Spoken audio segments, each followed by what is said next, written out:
तो अब रूस के द्वारा डीजल और पेट्रोल के एक्सपोर्ट पर लगाए सैंक्शन का फायदा भारत को हो रहा है।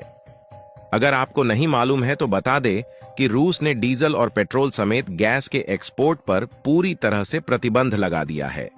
यानी कि रूस के द्वारा अन्य देशों को डीजल और पेट्रोल का एक्सपोर्ट बंद कर दिया गया है। इसके बाद जो यूरोपीय देश है वहां पर डीजल और पेट्रोल की कमी होने लगी, क्योंकि रूस भी एक यूरोपियन देश है, जिसके कारण वह यूरोप के सभी देशों में डीजल और पेट्रोल एक्सपोर्ट करता था। लेकिन रूस के द्वारा डीजल और पेट्रोल पर प्रतिबंध लगा देने के कारण उसका फायदा भारत को हो रहा है, क्योंकि यूरोपीय देशों में डीजल और पेट्रोल की हाई डिमांड होने के कारण वह भारत से ज्यादा मात्रा में डीजल और पेट्रोल इंपोर्ट कर रहे हैं। और कमाल की बात यह है कि यूरोपीय देश भारत के अलावा किसी दूसरे देश से डीजल, पेट्रोल और गैस इंपोर्ट नहीं कर पा रहे हैं। इसलिए डीजल और पेट्रोल की हाई रिक्वायरमेंट होने के कारण यूरोपीय देश भारत को हाई कास्ट देने के लिए तैयार है। पूरी डेवलपमेंट क्या है इस वीडियो में समझते हैं, लेकिन वीडियो में आगे बढ़ने से पहले भारत का एक्सपोर्ट मार्केट यूरोपीय देशों में भी बढ़ रहा है। इसके लिए इस वीडियो को एक लाइक जरूर करें और चैनल को भी सब्सक्राइब जरूर कीजिएगा, क्योंकि एक वीडियो को बनाने में काफी ज्यादा रिसर्च और मेहनत लगती है। आज की मेन खबर यह है कि रूस के द्वारा डीजल और पेट्रोलियम प्रोडक्ट पर सैंक्शंस लगा देने के कारण यूरोपीय देश अब भारत से डीजल और पेट्रोल खरीदना शुरू कर चुके हैं। हालांकि रूस ने पिछले साल फरवरी में ही डीजल और पेट्रोल दूसरे देशों में भेजना बंद कर दिया था। इसके तुरंत बाद यूरोपीय मार्केट में भारत के द्वारा डीजल और पेट्रोल की सप्लाई की जाने लगी। आपको बता दे कि भारत में भले ही क्रूड ऑयल का प्रोडक्शन ज्यादा मात्रा में नहीं होता, लेकिन सऊदी अरब, कतर, रशिया और ईरान जैसे देशों से भारी मात्रा में कच्चा तेल इंपोर्ट करते हैं और उन्हीं कच्चा तेल को भारत में रिफाइंड किया जाता है, जिससे डीजल, पेट्रोल, केरोसिन, पॉलीथीन और वैक्स निकलता है, जिसको इंडियन ऑयल मार्केट में सप्लाई किया जाता है। और इसके साथ साथ दूसरे देशों में भी भारी मात्रा में डीजल और पेट्रोल का एक्सपोर्ट किया जाता है, क्योंकि कुछ देश ऐसे हैं जहां पर ऑयल रिफाइनरी मौजूद नहीं है, जिसके कारण वह भारत, चीन और रूस जैसे देशों से डायरेक्टली डीजल और पेट्रोल खरीदते हैं।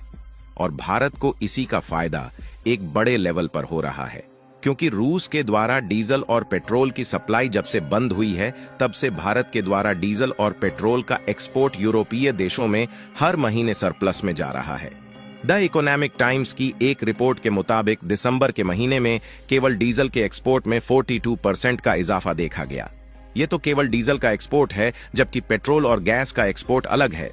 और इससे भारत को सबसे बड़ा फायदा इसलिए हो रहा है क्योंकि जब रूस और यूक्रेन के बीच युद्ध शुरू हुआ तो रूस ने भारत को सस्ते दामों में कच्चा तेल खरीदने का ऑफर दिया, और भारत ने रूस के द्वारा दिए गए इसी ऑफर का फायदा उठाते हुए भारी भरकम मात्रा में कच्चे तेल को सस्ते दामों में खरीदा था, जिसमें भारत ने लगभग 1.7 मिलियन बैरल क्रूड ऑयल हर दिन के हिसाब से खरीदा था। और रूस के द्वारा सस्ते दामों में खरीदे गए कच्चे तेल का फायदा अब भारत में देखने को मिल रहा है। अगर रूस यूक्रेन का युद्ध शुरू हुए देखा जाए तो आज तक लगभग 700 दिन से ज्यादा हो चुके हैं, और इस बीच में भारत के द्वारा डीजल का एक्सपोर्ट देखा जाए तो इसमें 572% की ग्रोथ देखने को मिला है। और यह सिर्फ डीजल के लिए है, जबकि पेट्रोल और गैस का एक्सपोर्ट अलग है।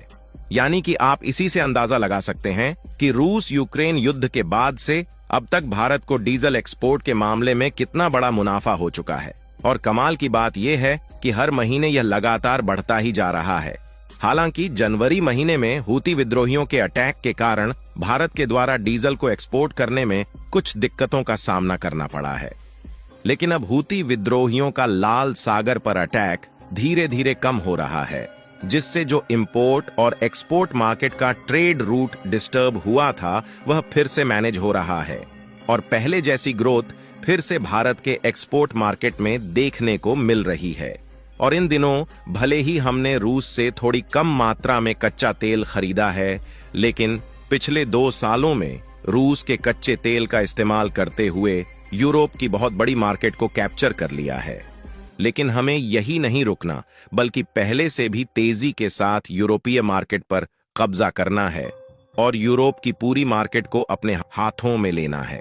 और आपको जानकर हैरानी होगी कि इसके लिए भारत ने एक कदम आगे चलते हुए एक मास्टर प्लान लागू कर दिया है,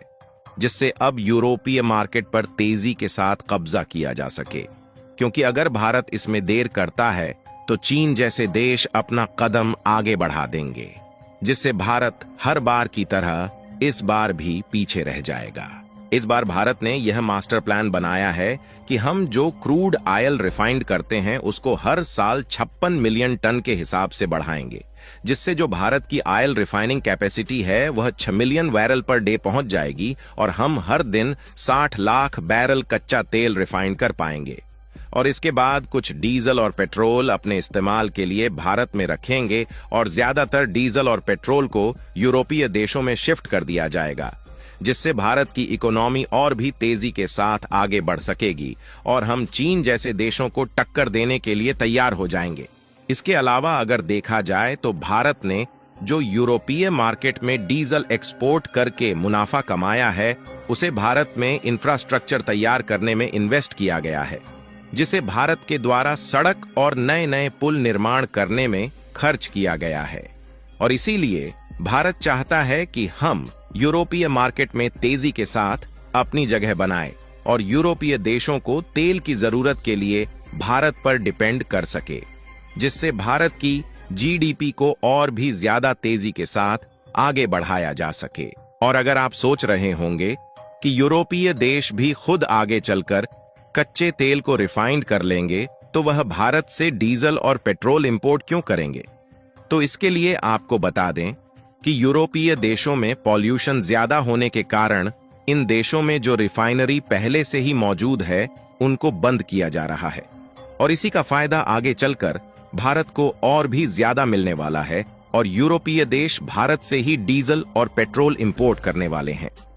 और इस समय देखा जाए तो भारत दुनिया का तीसरा सबसे ज्यादा क्रूड ऑयल इंपोर्ट करने वाला देश है,